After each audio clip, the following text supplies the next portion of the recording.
Selamat datang di Biduri Bulan Tarot Channel. Di readingan kali ini aku bakalan reading tentang bagaimana kisah cinta untuk zodiak Sagittarius ya di minggu kedua Oktober 2024. Oke, buat para Sagittarius ya.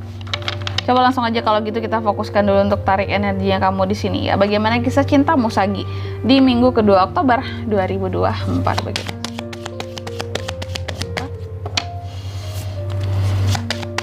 2024 sekali.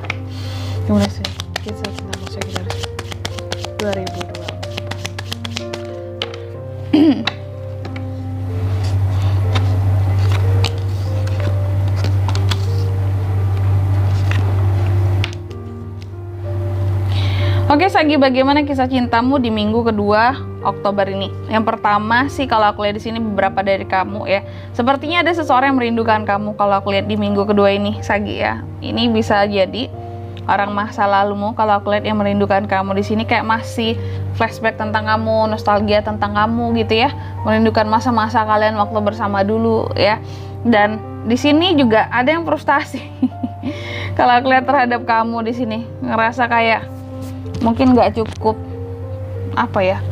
nggak cukup puas dalam suatu hubungan kalau aku lihat ya. Beberapa dari Sagi ada yang ngerasa frustasi dengan hubungannya dengan seseorang di minggu kedua ini. Kamu ngerasa kurang nyaman, kurang percaya diri, terkadang juga kayak merasa apa aku ini hanya dimanfaatin doang gitu ya, karena ada isu ego di sini ya, ketakutan ya terhadap seseorang, kecemburuan seperti itu ya. Tapi beberapa dari Sagi lainnya juga kalau aku lihat di sini ada yang mungkin lebih baik kalau aku lihat.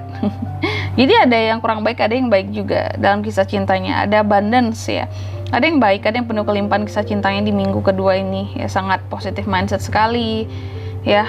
Beberapa manifestasi yang kamu inginkan terwujud gitu ya, dan penuh kesyukuran, happy dalam kisah cintanya seperti itu. Selanjutnya kita akan lihat bagaimana situasi dan kondisi percintaan Sagittarius di minggu kedua Oktober 2024.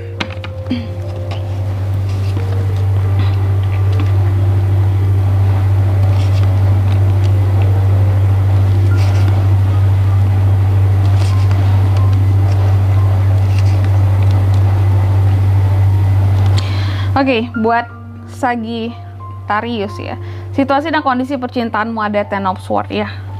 Di minggu kedua ini kalau aku lihat ya, beberapa dari kamu mungkin terasa sulit gitu ya buat bangkit soal asmara gitu, karena bisa jadi beberapa dari kamu masih terkenang masa lalu yang kurang mengenakan gitu ya dalam kisah cintamu. Lalu juga masih masih terbayang kilas masa lalu yang nggak enak soal asmara gitu, dan terkadang itu bikin kamu jadi sulit bangkit ya. Mungkin adanya seseorang yang pernah manipulatif sama kamu dulu, atau hanya manfaatin doang ya, atau ya dulunya mungkin kamu pernah dikhianati, sehingga sekarang ini kalau untuk terlalu itu banget soal percintaan kayak kurang bisa Sagi itu. Kalau aku lihat seperti itu. Couple sekalipun ya, terkadang couple ini ada masalah dengan pasangannya di masa lalu yang mungkin cukup bikin kamu jadi patah hati. Sikap dan perlakuan pasangan ke kamu ini terkadang membuat kamu jadi sulit lagi kayak yang menjadi hubungannya senormal biasanya gitu sama pasangan. Sulit membangun chemistry seperti dulu lagi, hubungan yang seperti awal lagi, karena pernah disakiti tadi kayak gitu ya. Itu situasi dan kondisinya. Lalu apa yang bisa kamu lakukan di sini Sagi? Yang bisa Sagi lakukan adalah kalau aku lihat untuk selalu mungkin mengontrol diri gitu ya.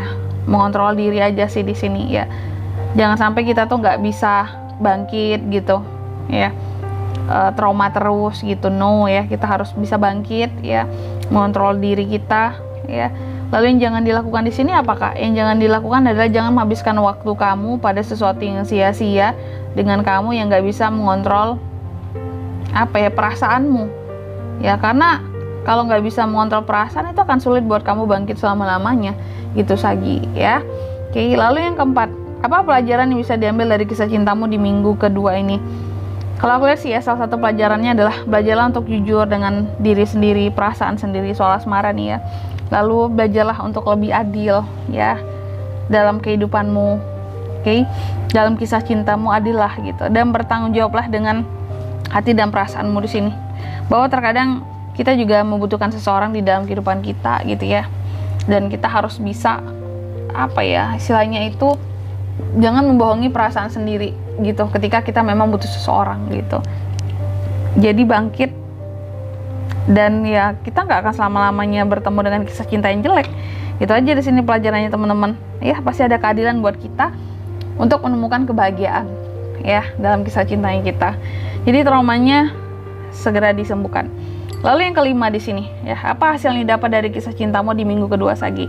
Salah satu hasilnya kalau aku lihat di sini ya, memang masih ada kemarahan. Kalau aku lihat Sagi ini mungkin terhadap seseorang, apakah itu orang masa lalu kamu, bisa jadi ya, karena mungkin pernah dikhianati, karena mungkin pernah terjatuh dalam hubungan yang toksik, dan pernah masuk ke dalam hubungan yang tidak membahagiakan dan memang apa ya, tidak harmonis mungkin sebelumnya gitu. Masih terbayang itu semua kalau aku lihat. Dan di sini kalau untuk zodiaknya ya yang bisa terkoneksi dengan Sagi untuk kisah cintamu di minggu kedua, aku lihat di sini yang apa ya, zodiaknya bisa terkoneksi dengan kamu itu bisa dari Sword, Gemini, Libra, Aquarius ya. Lalu juga bisa dari Pentacles, Taurus, Virgo, Capricorn, bisa ada Cups, Cancer, Pisces, Scorpio, ada Justice, Libra. Dan energi paling kuat itu datangnya dari Libra ya. Selanjutnya ya, kita akan lihat inisial nama orang-orang yang akan terkait dengan kamu dalam kisah cintamu di minggu kedua.